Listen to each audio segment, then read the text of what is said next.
Dr. Watson, would you kindly close the door behind you so that we can limit the price of your carelessness to merely hours of work rather than days? My apologies, Mr. Holmes. I found myself rather taken aback. I saw tidier houses in war-torn Afghanistan. Are those my surgical needles? I ran out of tacks and the matter required immediate attention. Was that my supper? Plainly not, for I was the one who ate it. I set it aside for this evening. And for that I am grateful. Is that my bed? Watson, since you've proven yourself a master of observation, might I ask you to apply your skills to a more pertinent question? Namely, the whereabouts of today's newspapers. They are the key to everything. The newsboy is usually reliable. Medically speaking, I often find that the key to everything is good sleep. In a bed. Your papers are here, on the table. Let us see what the postman brought today.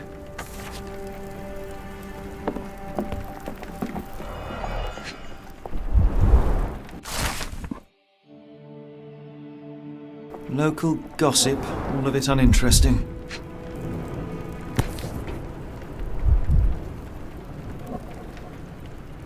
Your order from Barnes' bookshop has arrived, Doctor. Barnes insists on delivering the books to our door, even though we could easily walk to his shop. That's good service. Another letter from Werner. I never reply, but they keep coming.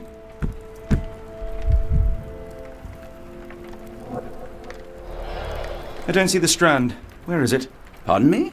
I am on the precipice of uncovering a pattern of crime across London spanning many months and involving many men. The missing paper cannot be a coincidence. That's preposterous. My dear fellow, life is infinitely stranger than anything which the mind of man can invent. Well, life used your newspaper to wipe its posterior, so after that unpleasant discovery this morning, I disposed of it. But in lieu of the Strand, perhaps I can deliver you something equally tantalizing. I have just returned from a patient of mine, Captain Stemwick, who... No, that will not do. Grab your coat, Dr. Watson. Let us hope nobody has collected the dustbin.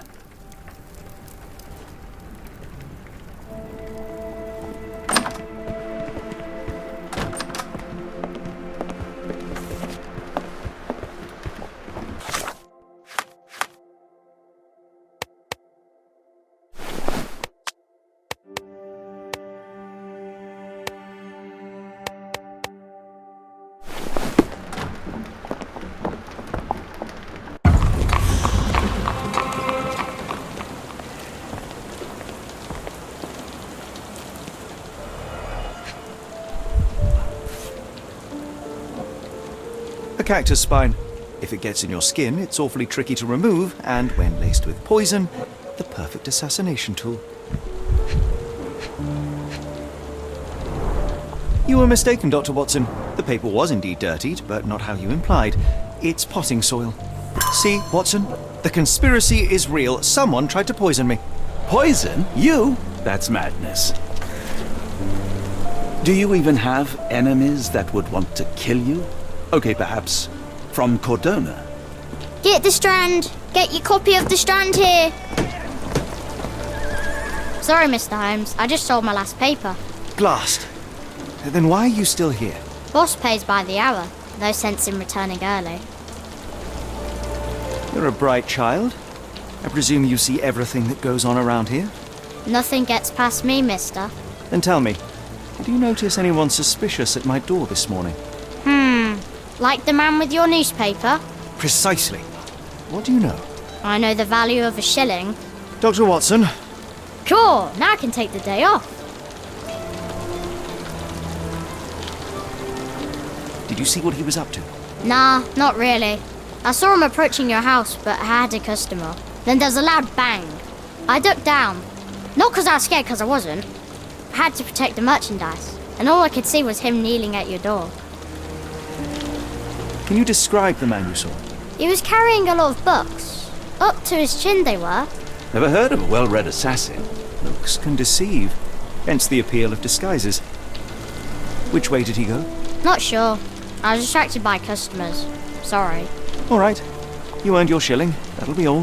Thanks, Mr. Holmes. Maybe I could be your eyes and ears, if you have more shillings.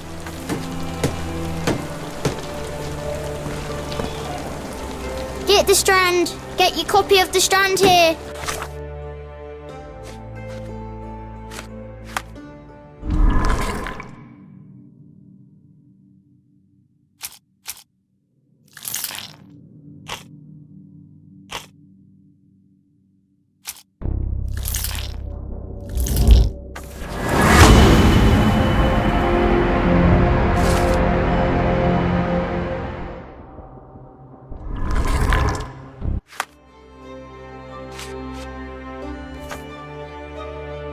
Come now, Mr. Holmes. Murder?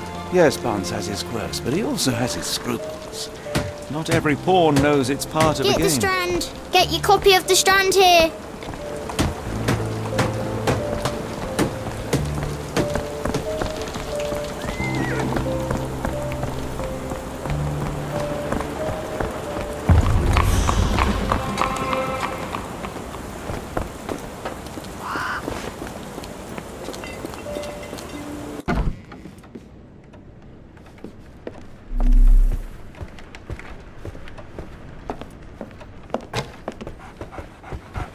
So, Barnes has a dog now. Who's a good boy?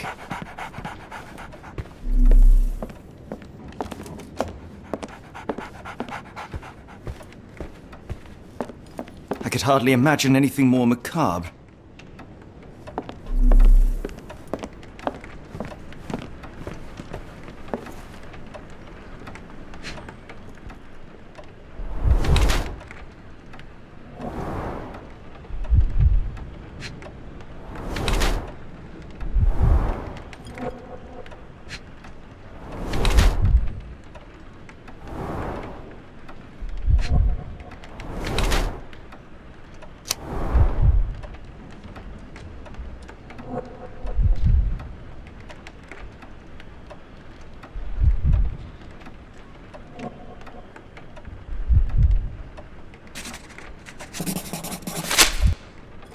Mr. Barnes, a word.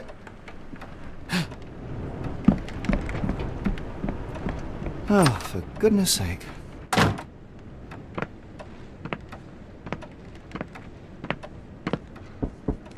Who goes there? Sherlock Holmes, now will you please? Mr. Holmes. Golly, I did not see you come in. Would you care to answer some questions for me? Well, I wish I could, but I am deep in the weeds with work. How about we reschedule in a month or two? Come now, Mr. Barnes. It will only take a moment. No, really deep in the weeds with important things. Well, help yourself to any book. Just take it and pay later. I trust you, Mr. Holmes. Barnes doesn't seem like himself. Why is he acting this way? You're asking the right questions, Doctor. Let's find a way to coax him out. The ladder is broken, recently, judging by the freshness of the wood.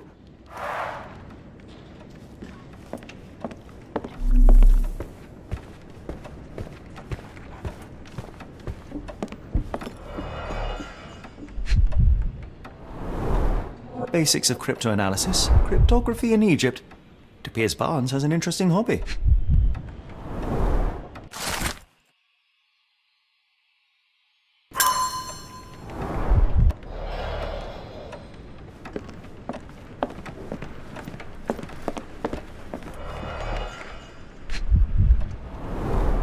An improvised stand, but it does make the flowers more visible.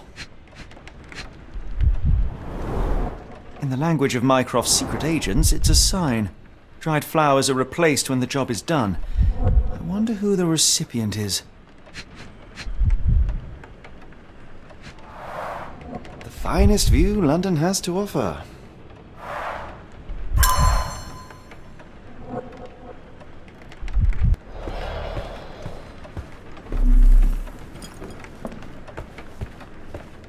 Barnes has always been a little odd, but this is uncharacteristic even for him.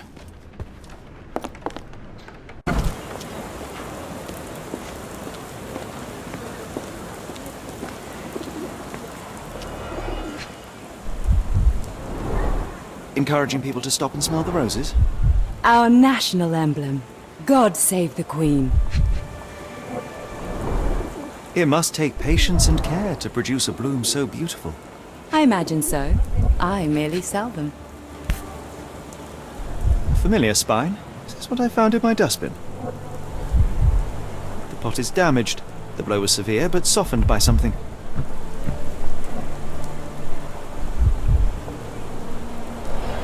Anything tickle your fancy, Mr. Holmes?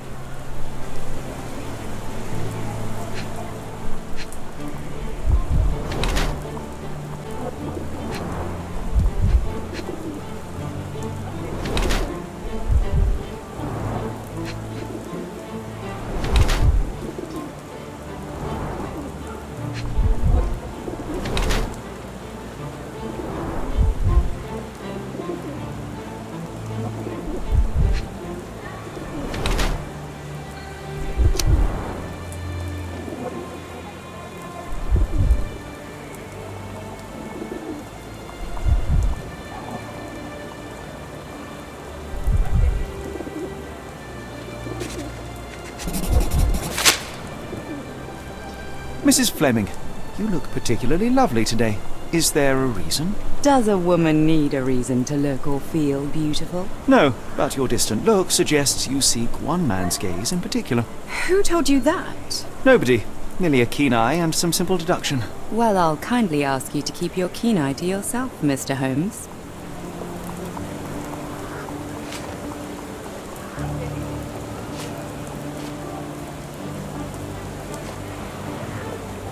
I'm afraid I can't help with that, Mr. Holmes. What do you make of the flowers in Barnes' shop window? Well, they could use a bit of water. Do they mean anything to you? Mean anything how? I'm not sure I follow, Mr. Holmes. Why do you think they're there? Are you suggesting the flowers are for me? It seems likely, does it not? Oh, I hope you're right. Are you familiar with Mr. Barnes? Yes. No, not really. Well, in a way. What on earth does that mean? I know who he is, of course, but we haven't shared much more than a look. A look? Yes.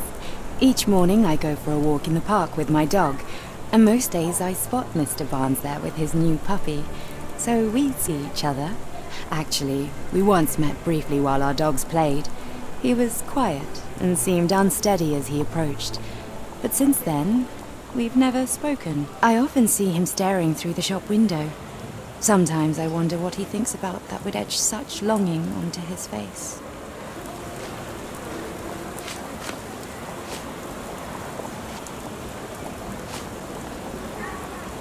I don't know anything about this, sorry. I don't know anything about this, sorry. I don't know anything about this, sorry. One of these things is not like the other. Come again? The cactus. Those fearsome spines can prove a devil to remove, and the sap is often toxic. And a rose thorn can give you tetanus, but we still grow them. The cactus seems comparatively harmless, though you have me thinking it must be valuable. I was under the impression that you knew its price already. Your guess is as good as mine. The first time I saw this cactus was when I came back from my break.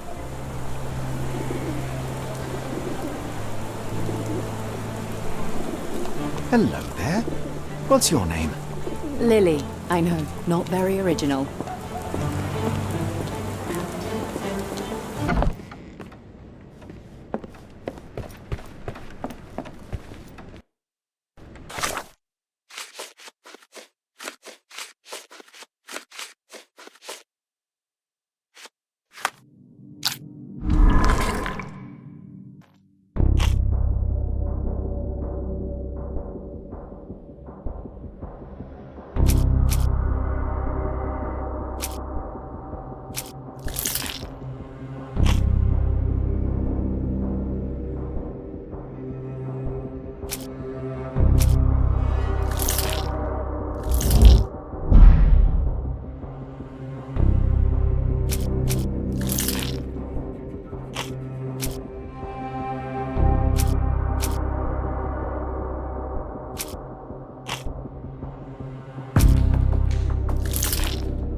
I think perhaps I have been chasing shadows.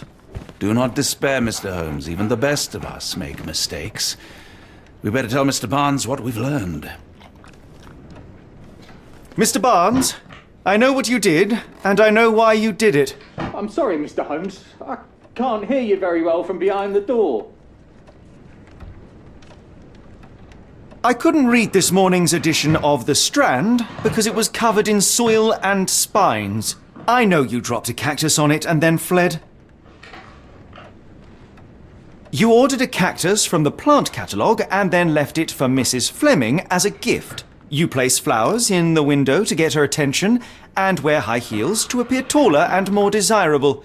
You are her secret admirer. Barnes, it's Dr. Watson. Rest assured we are not interested in disclosing your personal affairs to anyone, including Mrs. Fleming. Please come out. All right then.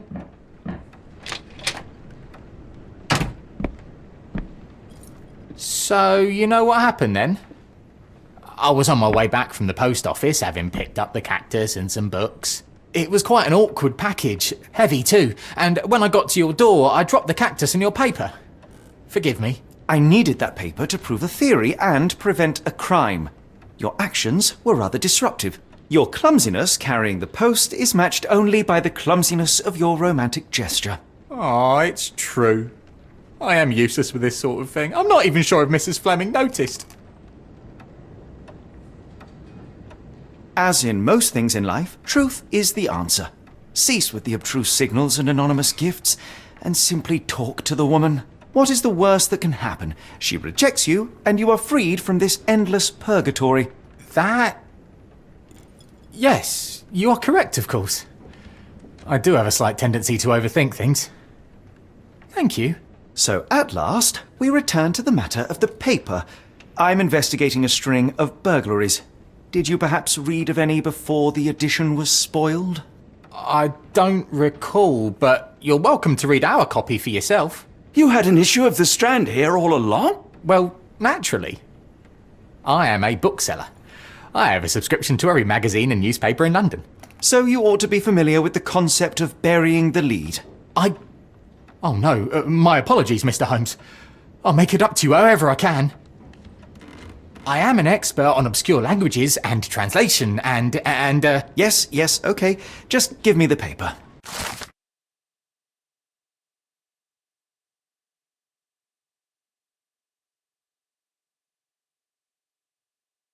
Come, Dr. Watson.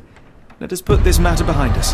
Farewell, Mr. Barnes. I hope to hear good news about you and Mrs. Fleming. Let me know if there's any way I can make it up to you. Tell you what, tomorrow's edition of The Strand is on me.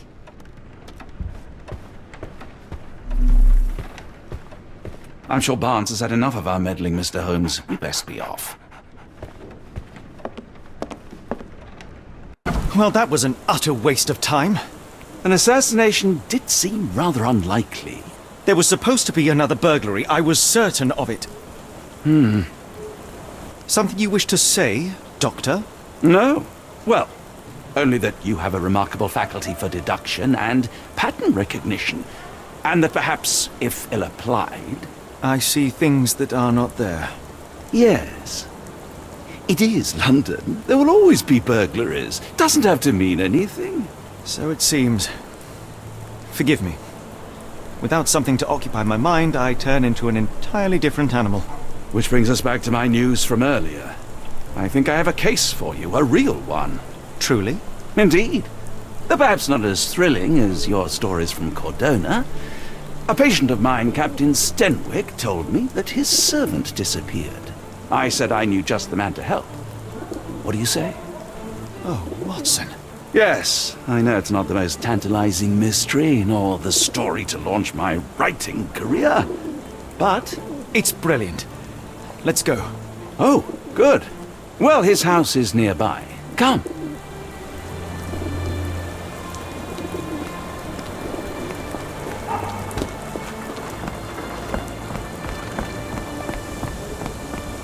Not much further now.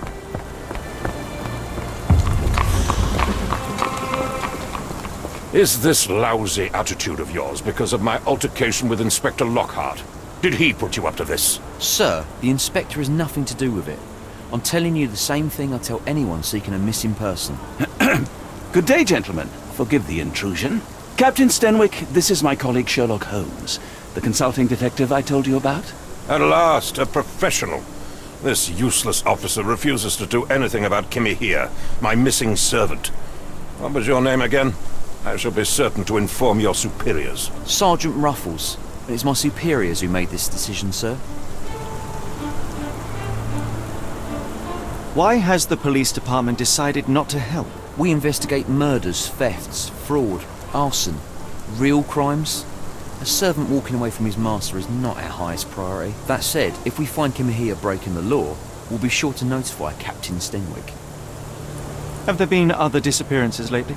Of course, here and there. But when life is tough and opportunity comes knocking, you can't blame those who answer. Now, I must be off. Best of luck in your search.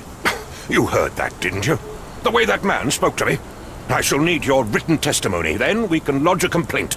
Captain, perhaps Mr. Holmes' time is better spent learning about your servant, so that he may begin his investigation. Ah, yes. Quite right. Fire away. Tell me about Kimahir. He's foreign. A Maori. All the way from New Zealand. Biggest man you've ever seen. And as strong as two. Dark hair and fearsome tattoos. He doesn't speak a whit of English. Never bothered to learn. But I made do with pointing. I invested a lot of money in him, so he must be found. When did you last see your servant? Kimmy here normally brings me the morning papers, but yesterday I had to get them myself. He must have escaped the night before yesterday.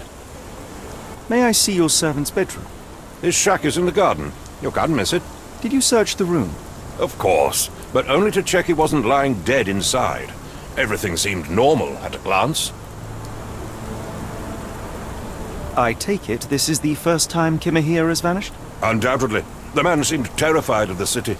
I think it was all the noise. He never left this estate. Should he cause any damage, I will bear the responsibility, for it was I who rescued him from savagery and brought him here to England in the first place.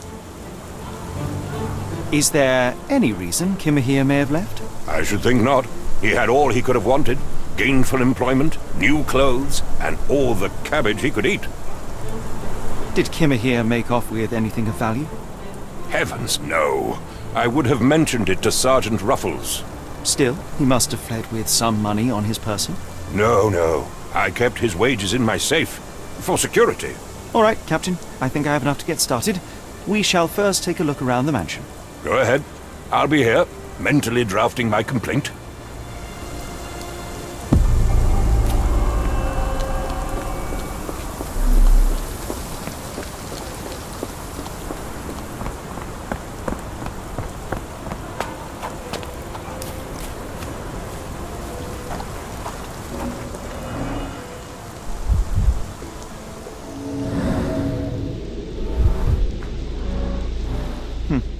Looks like a knee print.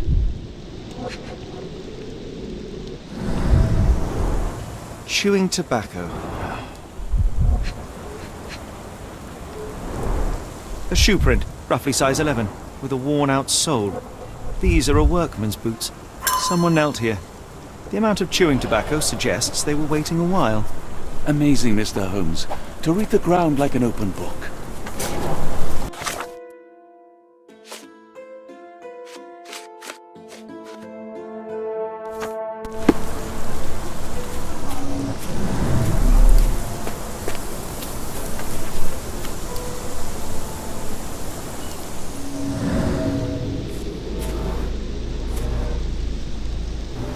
Could have left these tracks. They seem fresh.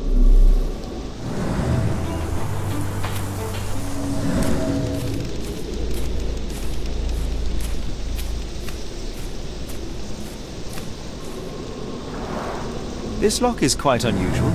It appears that the key should be bent to the right.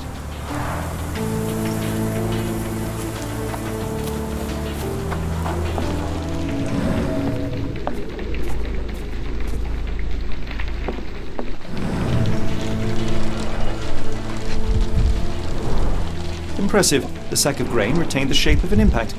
Someone hit their head here.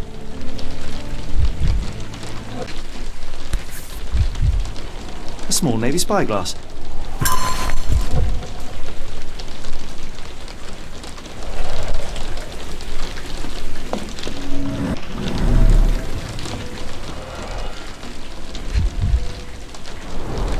A scrap of Hessian.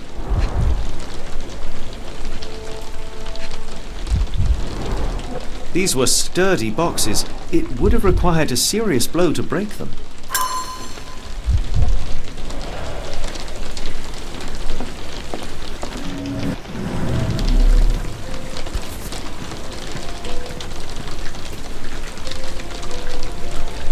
A Maori nose flute. Ngurus, they're called. Clothes made of Hessian. Is Stenwick really so miserly?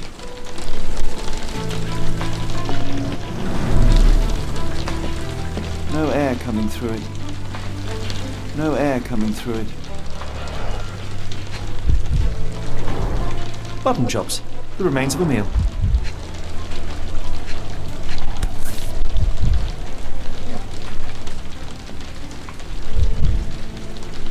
A heavy chemical odour. Lend me your nose, Doctor. Ah, I'll never forget that smell after my time in Afghanistan. That's an opioid, Mr. Holmes, a narcotic. The ashes are long since cold.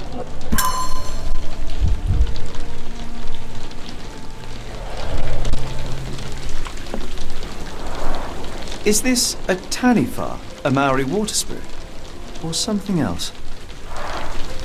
Either way, it's giving me chills.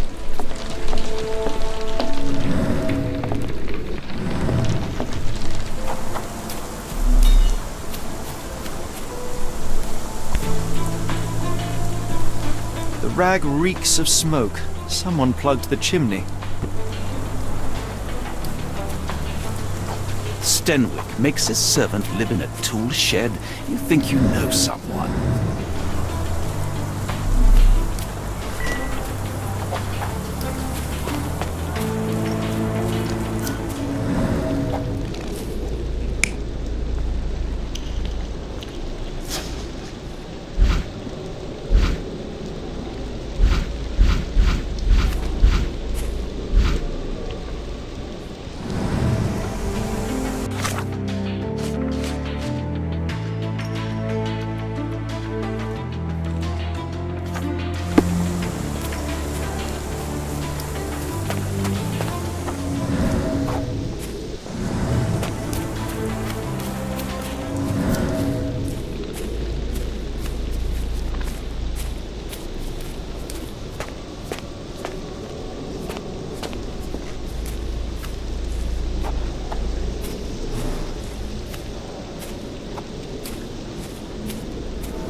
Someone moved a cart to this spot and then took it elsewhere. Can't see it anywhere in the garden.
Are you joking? Why would I know this? Where on earth are you going with this?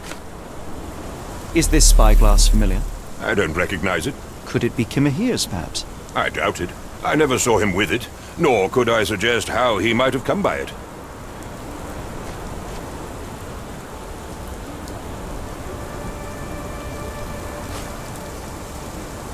I came across a pile of Hessian clothes in the shack. Are they Kimahir's? Yes. I had to give him something to clothe himself. He seemed unfazed by his bare skin, but I found it distracting. Do you happen to know Kimahir's shoe size? I wouldn't have the foggiest, but I'm sure it was enormous. Not that it matters. He spent his life barefoot. Despite my best efforts, he simply did not take to shoes.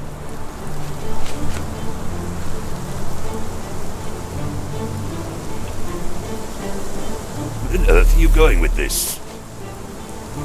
Has Kimahir ever indulged in tobacco? No, the man doesn't even drink. Are you certain? I found chewing tobacco in the garden. I controlled Kimahir's expenses since he struggled with the currency. I would have known if he used tobacco.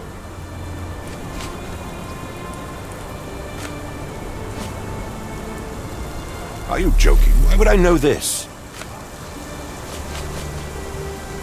The door to your garden has an interesting lock. Yes, I have uncommon locks on every door of my mansion. It makes them harder to pick. Kimahir and I both had a set of keys. I'll need to borrow them. No, you'll need to do what I tell you to do. Examine the garden.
Surveilling from afar, the intruder waited for a window of opportunity.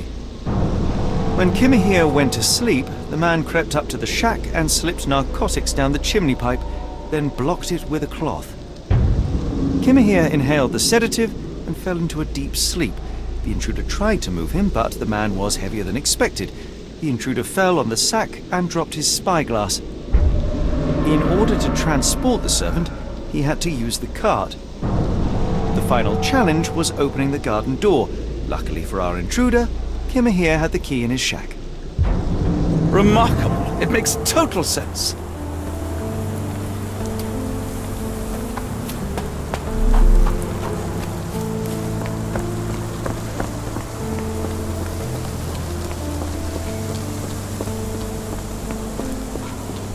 You'd best have found something by now, gentlemen.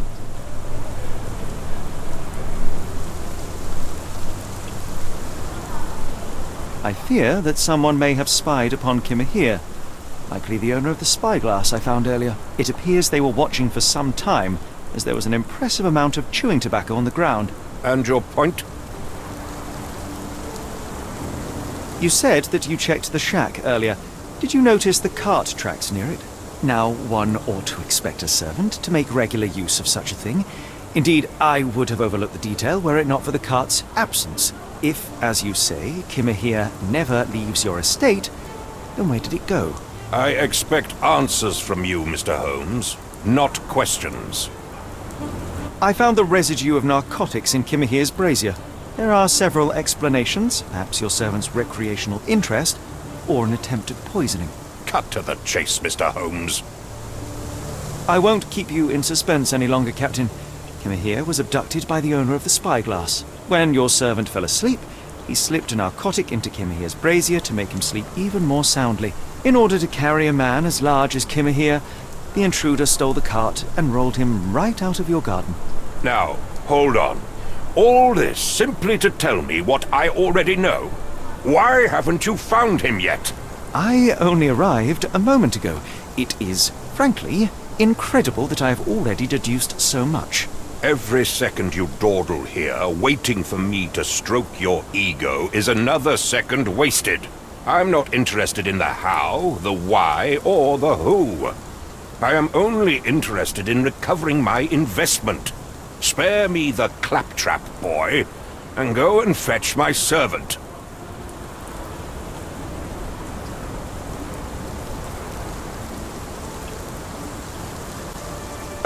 The point is, Captain, we're telling you this for a reason. The intruder fled through the garden door, and we need a key to follow his trail. Well, then you should have led with that. Here you go. I hope you'll return soon with good news. And in the meantime, please teach your companion the art of brevity.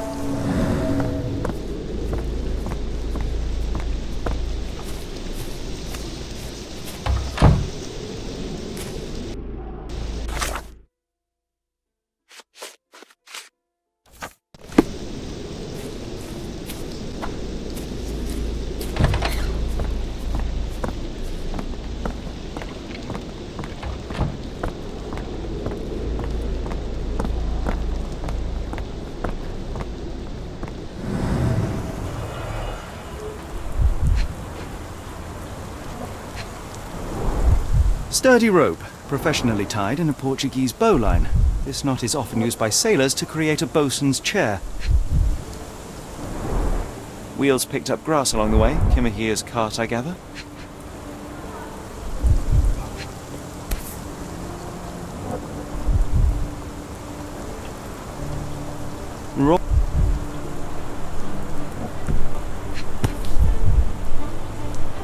A strange substance. I have my suspicions based on the colour and consistency, but would you care to hazard a guess, Doctor?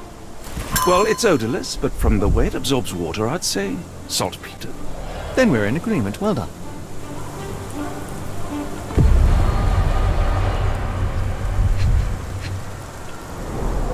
A large pile of horse droppings.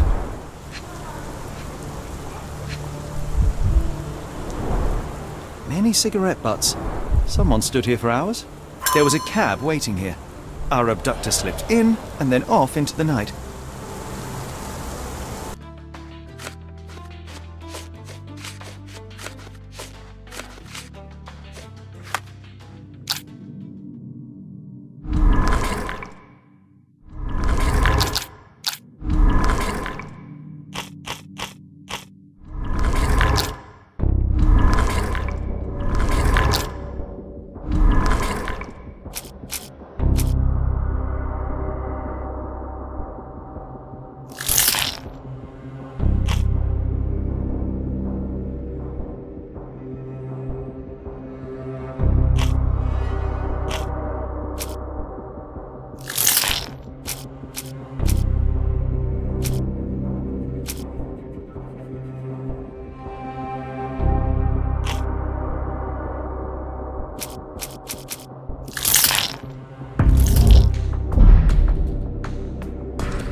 Strand proved not so useless after all. The saltpeter accident. Doctor, do you recall? The Port of London, of course. The footwear, the spyglass. Indeed. We shall need to take a cab there. Let's just go. Stenwick wanted results, not pleasantries.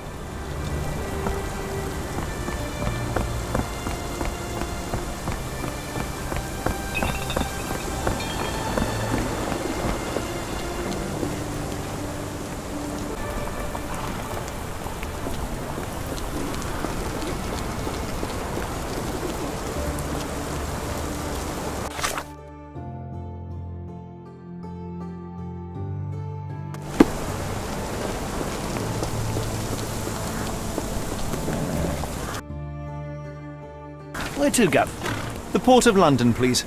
I will show you where to stop.